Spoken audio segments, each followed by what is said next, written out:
It is a wee bit late on Saturday night, but I'm going to pump out another video so that I keep my pace up and I'm well ahead of you guys in the class if you are quad 1 in 2021, your school year. So we're actually starting unit 2, which is rational functions. So that means we are not talking about polynomial functions anymore. That also means that we are not talking, oh, I gotta dig out my technology.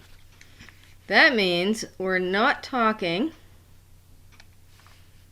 about double roots or points of inflection anymore. That's out the window. Instead, not today, we will be looking very clearly at asymptotes, which you should recognize as vertical or horizontal lines. You would have seen them in grade 11 using this graph, which is y equals 1 over x, and you would have seen it using this graph, which is y equals usually 2 to the x, but technically it could be anything to the x. So we're going to get into this in more detail in lesson number 2. In lesson number 1, I am going to go through determining X-intercepts in a bracket with this S, and that's because there could be more than one. Y-intercept, notice that it is not plural. There is only ever one of them. Sometimes there's none.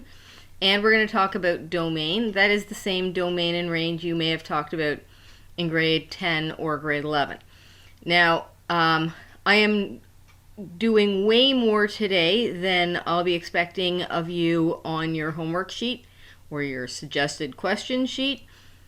But this gives you a little preview about rational functions, which in my personal opinion are way more work than polynomial functions. They are a little more confusing. They've got more characteristics. So let's just get at her. So a rational function has the form h at x equals f at x over g at x. Now that's basically saying that a rational function looks like a fraction. So I don't know if that's a big deal for you, but that's the difference between a polynomial function and a rational function, is now you're going to see a fraction.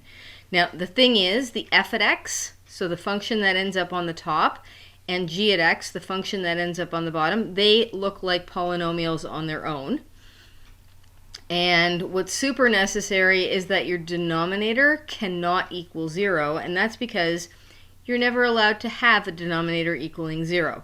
So you should have a polynomial in the bottom that does not equal 0, and the zeros of h at x are the zeros of f at x. I've got a little note sitting here, and we'll get to that, so I will explain that a little more clearly on the next couple of slides. I am not going to show you the easiest way of approaching these right now. That's just too much at one time. Basically, what I want you to get an idea of is what rational functions look like, and at least, because of the suggested question sheet, at least know how to find x-intercepts and the y-intercept. We will look at all of this repeatedly over the next few lessons anyhow, but I'm just starting you. So the questions that I have set up today are those. They are all on the next sheets, and I'm not going to promise that we're going to do 8 of them. There is going to be a bit of pausing back and forth because I do want to dig out some graphing software that you can use to help yourself at any time except in the middle of a test. You do need to know that in the end we are going to be graphing rational functions, but the actual picture, the graph or the sketch, is not worth the bulk of the marks. Doing all the stages of the work is where you're going to get most of the information from, or most of the marks from.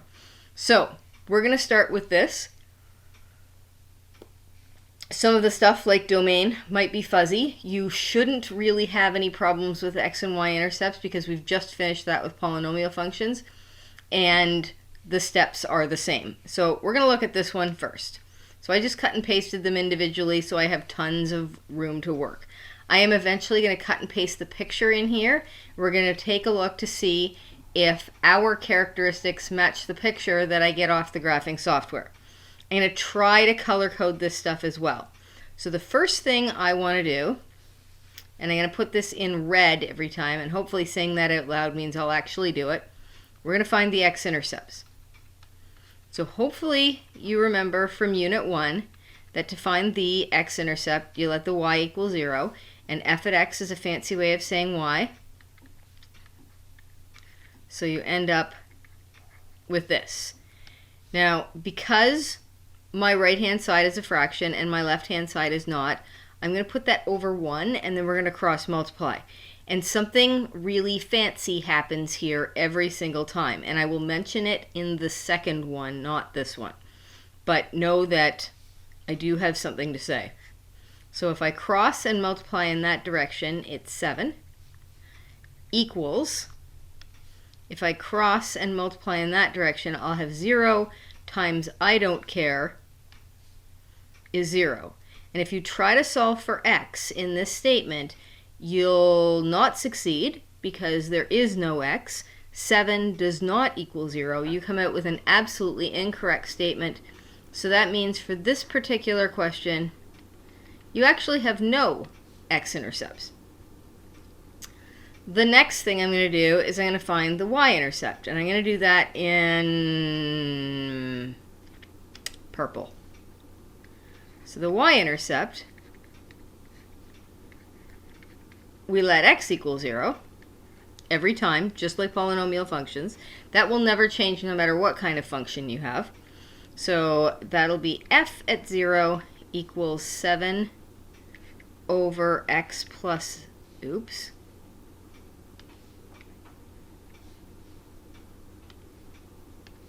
over 0 plus 2. That means 7 over 2, which you can write it like that, or you can write it like 3.5. So there's your y-intercept. And then the last thing I want to look at, and I'll do this in black, is the domain. So the domain, just a little instruction here, you let the denominator equal 0. That's how you find the domain every time. So I will explain that once we get the picture. Back to my black ink. So if I take the denominator, which is x plus 2, and I make it equal 0, that means my 2 will come across the equal sign, and I'll end up with x equals -2. So that is my domain, sorta. Bear with me while I pause and I go and take out the graphing software, which I will show you and explain how to type it in. I just have to set this up so that you are focused on the right things and don't see me trying to figure out what the heck's going on. So, all right, all ready to go. So the graphing software that I like the best is not the graphing calculator. It's actually something called Desmos. So it's desmos.com/calculator. You may have used it with another teacher, whether it was me or somebody else. So this should be at least a little bit familiar. Now, I know what the equation for the rational function is because I've got it written on a little piece of paper in my living room here. Now, I have to type it into this box. So I have to type in 7, and then I've got this keyboard thing that I can access. And I can do divided by, now I'm supposed to divide it by all of x plus 2. So I have to take a bracket before I do x plus 2. And you can see the software doing some magic. And then I can arrow out of this. So this is the picture. Another thing you can do is change the scale. So I'm actually going to zoom out so you can see this picture. And then I'm going to dig out my good old snippy tool, so snip and sketch, and I'm going to take a picture of this and put it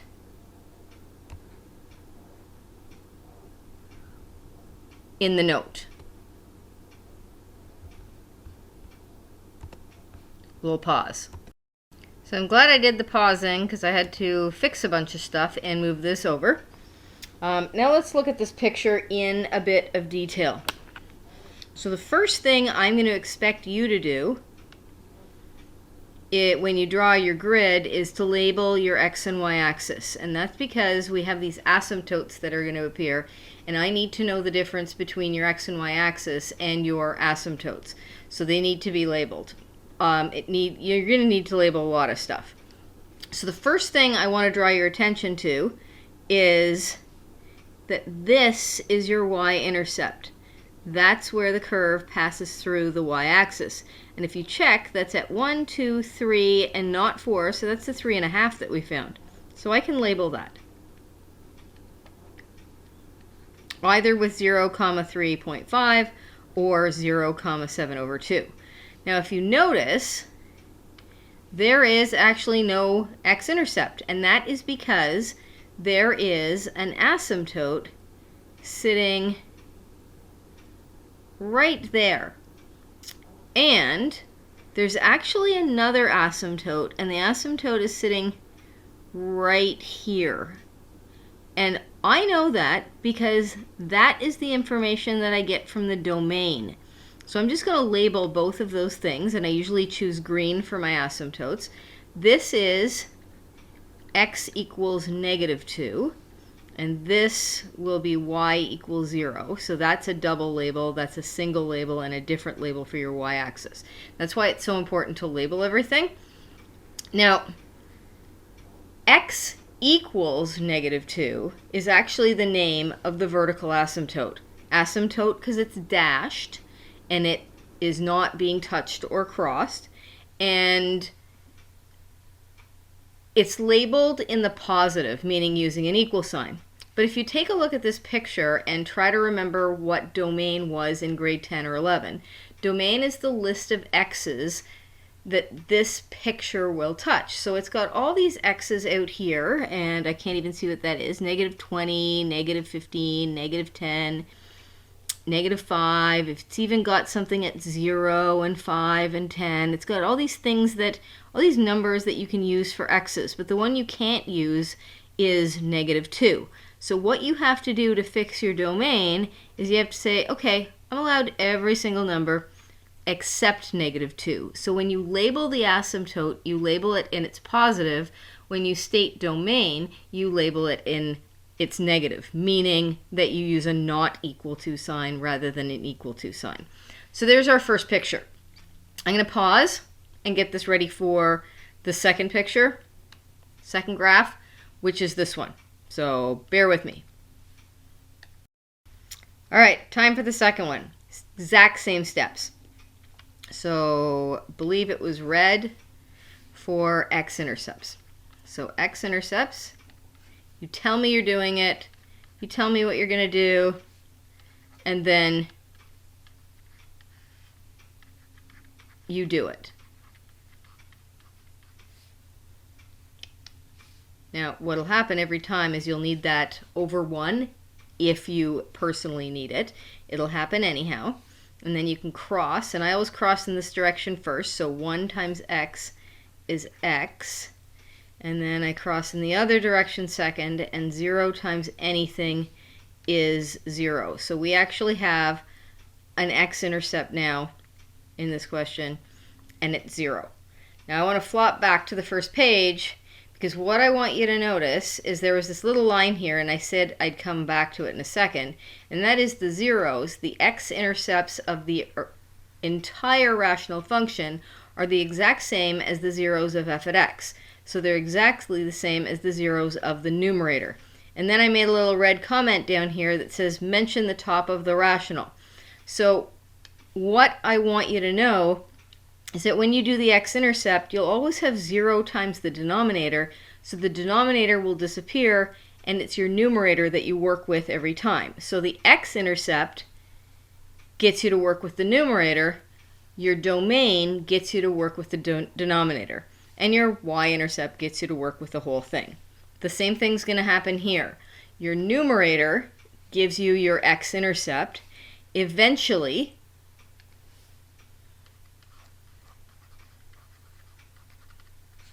we're going to take the denominator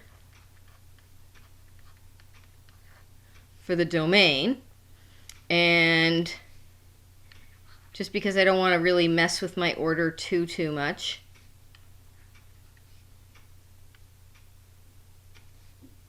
I'm going to find the y-intercept, let x equal 0. That means 0 over 0 squared minus 3 times 0 minus 4 is 0 over negative 4. So the y-intercept is 0, which shouldn't surprise you because we talked about briefly in polynomial functions that if your x-intercept is 0, your y-intercept should be 0 as well. So now we look at domain. And unfortunately, this denominator is a little bit more complicated than the last question. In fact, this is a quadratic. So this is why you need to know factoring for the length of this course. We're in Unit 2, and now you have to factor that. Now, it's nothing fancy. It's nothing that you haven't seen before for years. This is a quadratic, and I actually picked one that's factorable instead of the quadratic formula, which would be super evil of me. But you need to find two numbers that multiply to be 4, or negative 4, that will help you create negative 3 when you're adding and subtracting. And just for consistency's sake, and I know this will drive some of you crazy, I'm going to put in my green line, and then my domain will be, remember to use a not equal to sign. I'm not allowed to hit 4 on the x, or I guess and in this case, negative 1. So when we have our picture for this one, which I will type into Desmos in just a second, instead of having one vertical asymptote because of one number occurring in the domain, we're going to have two vertical asymptotes because we've got two numbers in the domain. Now, I'm going to skip the using Desmos part of this. Oops, where'd I put it?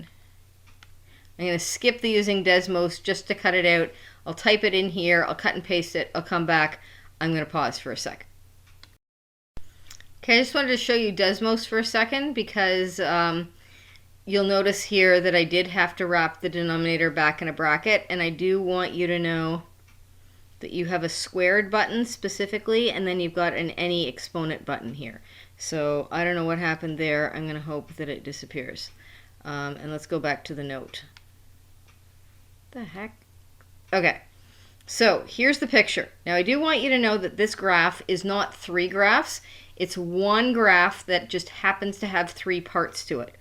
Now I'm going to put on the most complicated stuff first, mainly because it's sitting here.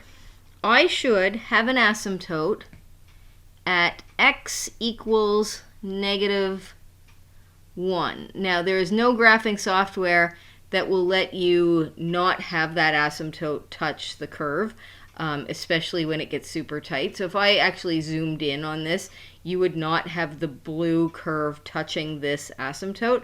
I'm going to label that. And remember, your domain is labeled in the negative, and this is labeled in the positive. Now, there's another one over here at x equals 4. And I'm going to draw that on just to draw your attention to it. Remember, asymptotes are dashed. I will try to keep mine green. All right, next thing, I guess 2 things at once. You had an x-intercept of 0 and a y-intercept of 0. That information is right here. And there's your picture. So see how rational functions already are way more complicated than polynomial functions? The trade-off is you don't have to think about double roots or points of inflection anymore. So even if this bracket had happened twice instead of 2 different ones, you're not allowed to think about this stuff because that was in polynomial functions. All right, so I'm going to set up for the next ones. This is them. I'm going to pause. I'm going to drag D to the next page just so I have enough room to finish off C with you. And then we'll take it up. All right, let's go. So I've set it up so that I've got the x-intercept, let y equal 0. I've let y or f at x equal 0. I'm going to put my 1 down for the visual, and then I'm going to cross multiply. So 1 times anything is the numerator, so the numerator sticks around, helping you find the x-intercepts. And then when you cross with 0 and the denominator is meaningless. And the denominator happens over here with the domain. So domain, denominator, not a bad trick. So this needs to be factored, unlike this question and this question. So there's all sorts of places where factoring can happen.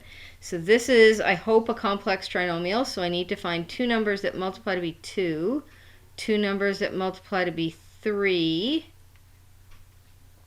3 this way, 2 this way when we multiply, and I need to create the positive 1x in the center that I've skipped over.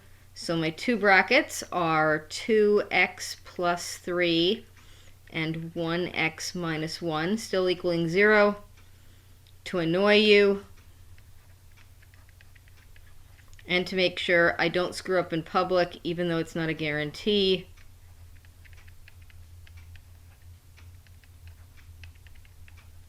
so I've got x-intercepts of negative 3 over 2, so negative 1.5 if you like, and positive 1. Don't tell me order 1 or anything like that. Does not matter. Just make sure you have x-intercepts going through a negative value and a positive value. Because I have space and because I've started it, I'm going to do domain, which is actually a difference of squares. And again, to annoy some of you,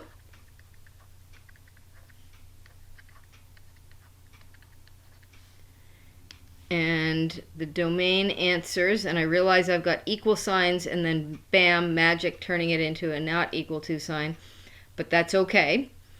This is your therefore statement. So this one's negative 2 and this one's positive 2, so I can do that. And I'm going to take my y-intercept, write it here, but then drag it here after I've cut and pasted that picture on for you, so the graph from Desmos. So y-intercept, we let x equal 0. I can see my f at x here, even though I can't see it there.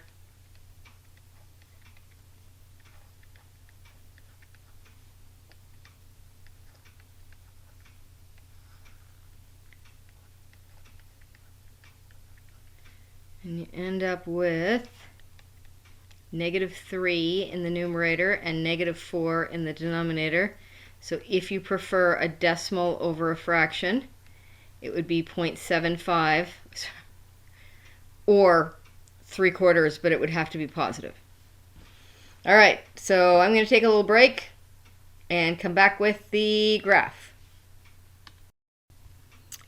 Just a little note for you, and that is, in this question, I would have to wrap the numerator and denominator in brackets because both of them are polynomials and not monomials. I'm noticing now, first of all, you don't need a y equals. These are all, these accept equations that all start y equals or f at x equals. Now if I return to this, and I've cut and pasted the picture, what I just remembered that I forgot, and this is not a huge deal, but bad enough because I did make a point of saying this to you in the first question. I forgot to label, in this question, my x and y axis. So I would have a very hard time, in some cases, with some of your handwriting and sometimes even mine, telling what's what. Now another thing I want you to notice in this question, I didn't talk about the horizontal, the sideways asymptote. I'm just talking about the vertical ones, and that's because we're not going to concern ourselves about it yet because we're talking about domain and we're not getting answers for that. So I'm going to skip it in this one too. But something I'm not going to skip is labeling my x and y axis. So you can start to check anything that you like in this question. So for instance, if you check out this dot, that dot is not quite at 1 on the y-axis. That is the 0, 0.75 that is our y-intercept. I can see my x-intercepts here, and I've got an x-intercept sitting right there and an x-intercept sitting right there. That one that I darkened in last is our 1, 0, and this one is 1.5, but it's 1.5 negative. So far so good. My line maker, my green dashed line maker. Like I said, very few graphing softwares will, very few graphing softwares will let you not look like it's touching. But there's one, and just because I have magic ability, there's another. Dig out my green pen.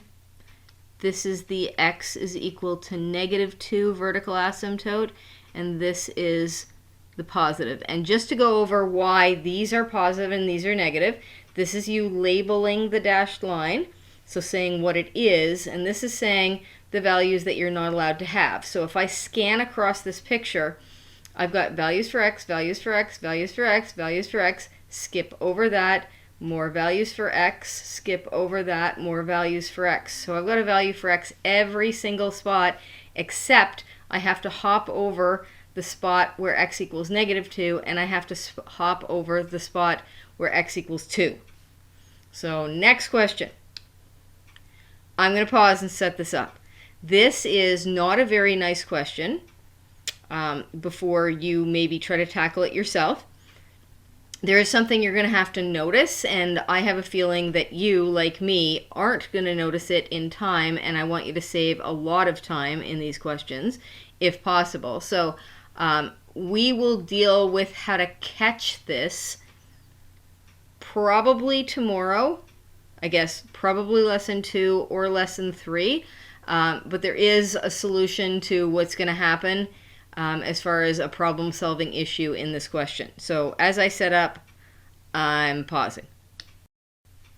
So I'm realizing for this question, I am going to have to show you Desmos, even though I've set everything up to go. I think I can do this without a pause, but you never know. So first thing, tell me you're finding the x-intercept, tell me what you're doing to do it, and then actually pull it off. 1 times the numerator is itself. 0 times the denominator is 0. And you should be especially excited because this x-intercept will not require any factoring. Because I've got space, I'm going to go right on to finding the y-intercept. So you tell me you're finding it. You tell me what to do, what you do to find it, and then you do what you say you're going to do. So this is a problem again. Not a huge problem, but the numerator gives us -2, and the denominator gives us 0 minus 0, which is 0, and -2 divided by 0 gives us undefined, which means we actually have no y-intercept. So it is possible to have no x-intercept. It is also possible to have no y-intercept. So now I'm doing domain, and this is where you have to be super aware of what's going on. And what I don't want you to do is do what I'm doing in this question and just start it without looking at anything. So I'm going to teach you how to start it differently so that you don't always have to be 100% awake, and maybe you can do homework at almost 10 o'clock on a Saturday night without falling asleep. So this question does require factoring. It's an x squared. And even worse, it requires common factoring. So I can take an x out of each term. And then I can dig out my green pen for carefulness.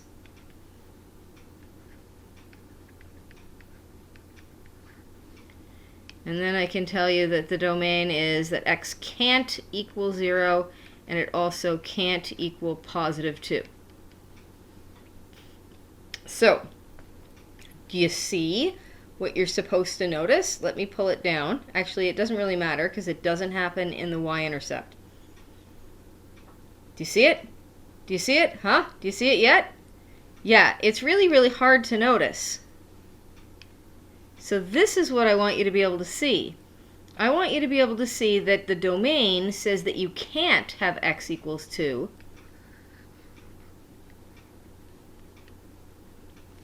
And the Y-intercept says that you can have x equals 2. So these two things are in total conflict with each other. So what do you do?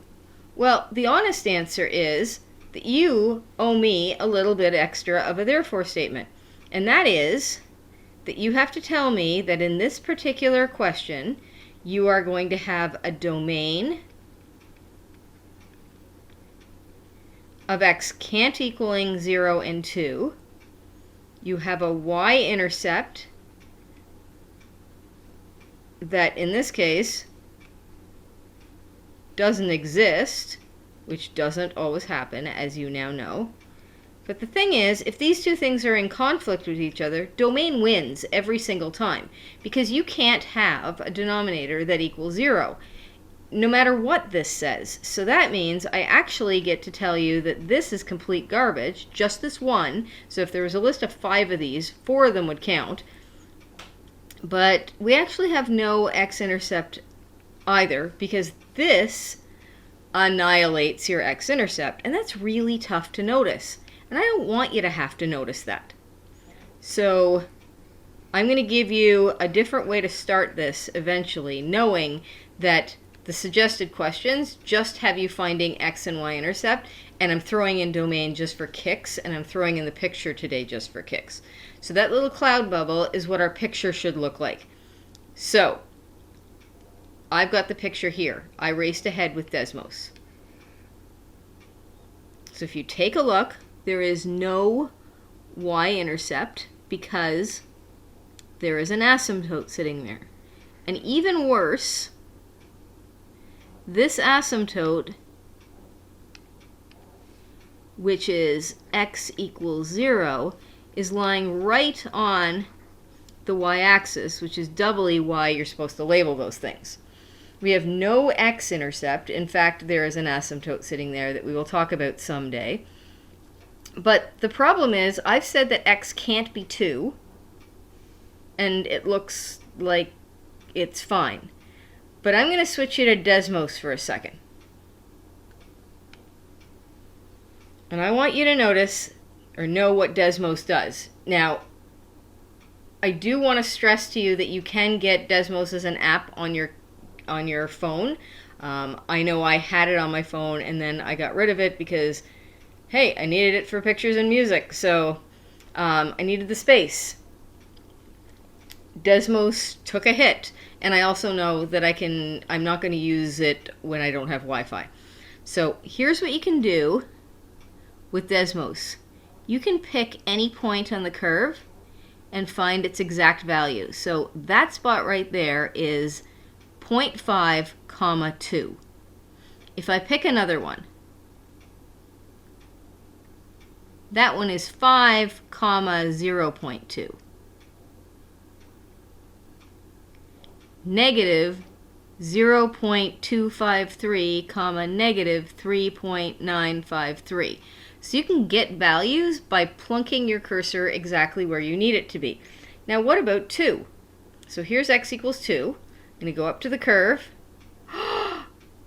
It tells me that there's nothing there. In fact, it says 2, undefined, which is exactly what we found. And then if I put my cursor right on it, and I'm having jitters here, there's a little circle. And you have to put that on your picture. So if you don't have an obvious place for an asymptote, your job is to put a little circle on your picture. Now, it's as easy as doing this. So this curve is blue, so I'm going to dig out my blue pen. And you literally draw yourself a little hole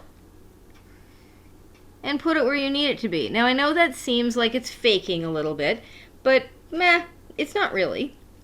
And I need you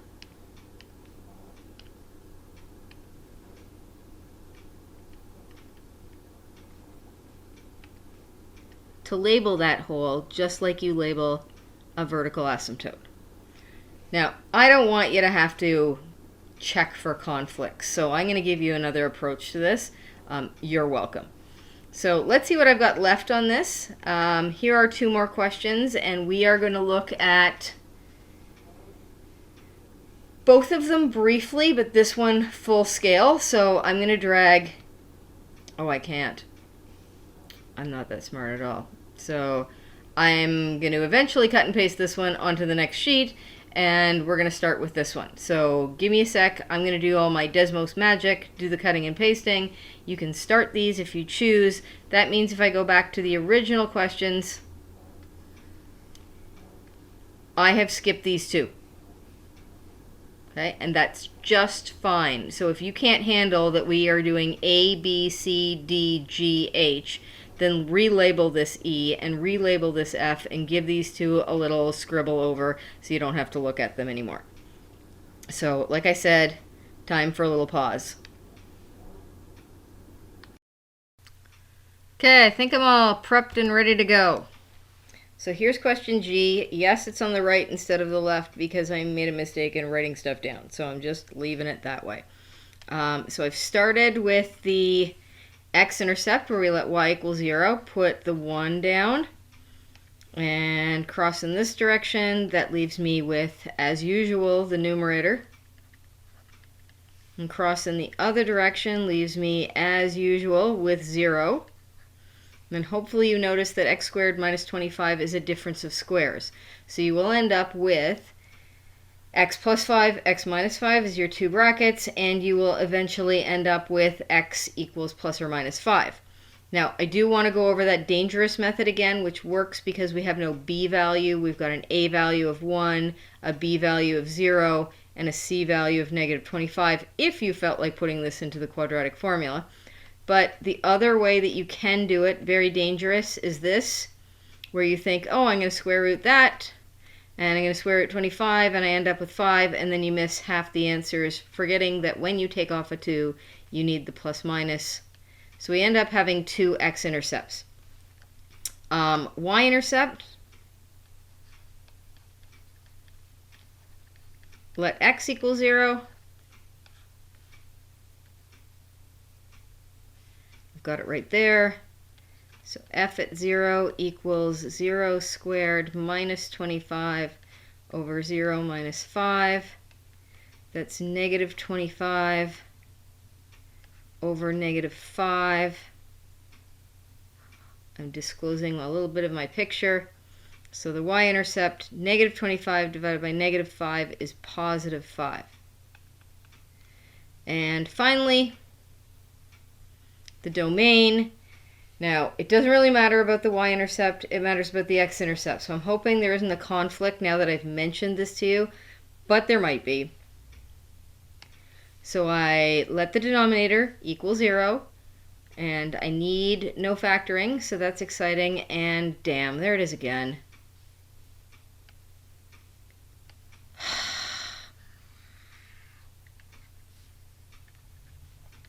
There is a conflict. So, what that means is that your domain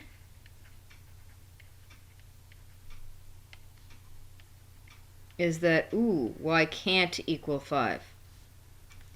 Your y-intercept is still 5. Your x-intercept is no longer plus and minus 5. The 5 gets removed and you're only allowed the one of them. So I'm putting that into a cloud bubble. And again, I want you to avoid having to notice a conflict because that is hard work when your brain is sleepy. So let's look at this picture, because I already put it into Desmos, but we're probably going to have to go there to take a look. So here's the picture. I have, oh my gosh, it's a straight line. And it doesn't look like there's any asymptotes.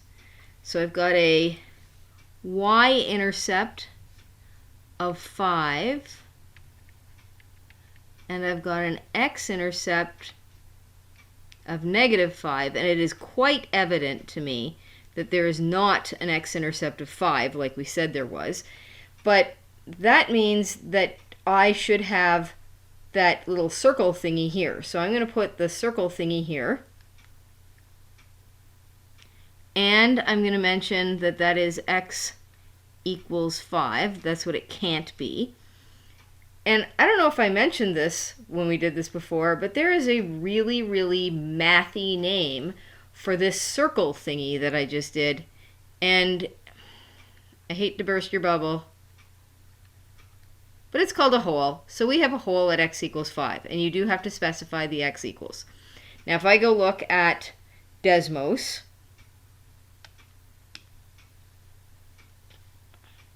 and I've got my cursor on, so if I go to 5, see, that's a y-intercept of 5. I'm not supposed to be doing that. It's just fine. But if I go to an x-intercept of 5 and actually get it dead on, there's my little circle. See how all the other ones are dots? And then if I line that up perfectly, it's a circle. It's a hole. There is a hole in the graph. And yeah, that's what it's called. So we have this picture, and now it's perfect. Now, technically, I'm going to backtrack for all of these. I should have arrows on the end of all of them. So with this one, check that my x and y axis are actually labeled. I should have an arrow here, and an arrow here, and an arrow here, and an arrow here. I'm going to save myself a little bit of time not doing that. There is something I did forget to tell you, and I think it's with this picture. Yeah, I want you to know that this is not a parabola. Number one, it's not symmetrical, but even if it was symmetrical, a parabola is not restricted by asymptotes. A parabola is a U-shaped structure, but it just goes on forever sideways as long as it wants to. So you can't put this in kind of like a little jail cell and expect it to still be called a parabola. You can call it a parabola-like structure, but you can't call it a parabola because it's not. So we're on to our last question, which I don't expect you to finish. I've started it. I'm not intending to do domain, and I'm not intending to do the Y-intercept. I do want to talk about the X-intercept for a second, just because there is something special here. So I did my let y equal 0, and I did my cross, and I ended up with numerator equals 0. And I want you to know that this thing that we just created is a sum of squares. It's like the last question, which was a difference of squares, and you can factor or you can solve a difference of squares. But there's no such factoring for sum of squares. This has no solution. That means you have no x-intercept at all. So I don't want you to fake factor this. If you take the approach we did with the last question, that'll be x squared is equal to -25 on the other side, and then you square root this, you put on your plus minus, and you square root -25. And hopefully from Unit 1 you remember that that means you dig out i's. Square root of 25 is 5, so you don't get 5, you get 5i, and you get -5i. And this is not graphable. So if it's not graphable,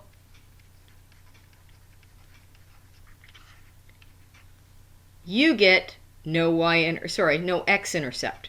So what I did just for kicks is I decided to show you the picture of this. So I just typed it into Desmos and I got that. And I do want you to know that everything that we've seen so far to me and my eye has been at right angles. So I've got this one, which is the first one. This looked very right angle-y to me. This one has little fences that are at right angles. But when we get to this one,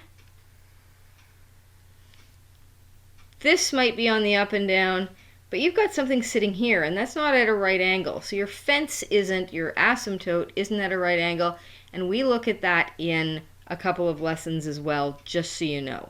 It doesn't happen very often, but I do want you to know why I said off the top, no double roots, no points of inflection, because this stuff is bad enough without them. So you get all sorts of other crafty things. So you have a sheet on the front of your rational functions booklet, which is the second booklet I gave you. It says X and Y intercepts, and I think it's all, I think the information is actually solution-wise is on the web page, and if it's not, I will definitely put it there so you can check your work. There may be domain. I'm not 100% sure. If there is and you would like to skip it, that's totally okay, because we will deal with it in time. If you would like to go on and take a look at it, it's probably in the solutions, so you can spruce yourself up a little bit ahead of time. So that would be all for this one. Have a nice night. I think I'm calling it. No more math happening on a Saturday evening for me. Good night.